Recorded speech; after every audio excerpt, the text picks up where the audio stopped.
Okay, so let's take off the safety valve here, the release. It takes two tools. One's kind of a specialty tool, though you can do what I did with one of my other tools. I took a 16 millimeter and ground it down, just a regular wrench, or you can buy the thinner wrench. Tudor or Stefano have this. And the important part of this tool is you want the 16 millimeter to fit in between here. This is really a narrow gap, and a regular wrench won't fit. This one that I did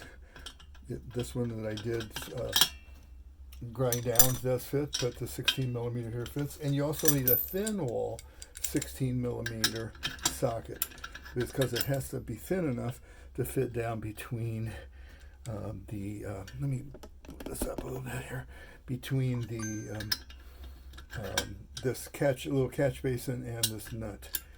And so you just hold on to it. And why do you need to put this on here is on the lower nut, is because if you don't and it starts to turn, this can leak from the inside here. If this gets loosened, there's a nut in here, it's really hard to get to. And if you take it, you can take it off, and I have the tools to do it, but you want to avoid that if you can.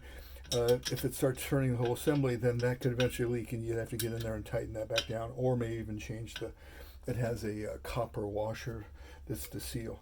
And so you can see this start turning, and I can actually hand turn it now. You don't want to grab a hold of this little tube here, because if you do, it'll break off here. I've had that happen before, and learned by my experience. So you don't have to make the error, and just unscrew it.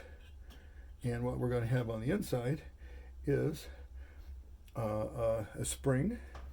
You see the spring, and this fits up into this nut here that has holes on it for a release. And you're going to find that there's most likely a ball bearing that you don't want to lose down inside of here. And so that's the ball bearing gets lifted up when there's too much pressure, and the pressure gets released. It pushes up against the spring contracts, and the air comes out this hole here. That's what's the safety release on it. So you want to keep all these parts together. We will clean them up to make sure that they're polished and the like, and also that there's no minerals in there, but you want to keep these pieces together. So I'll put those aside in my cleanup.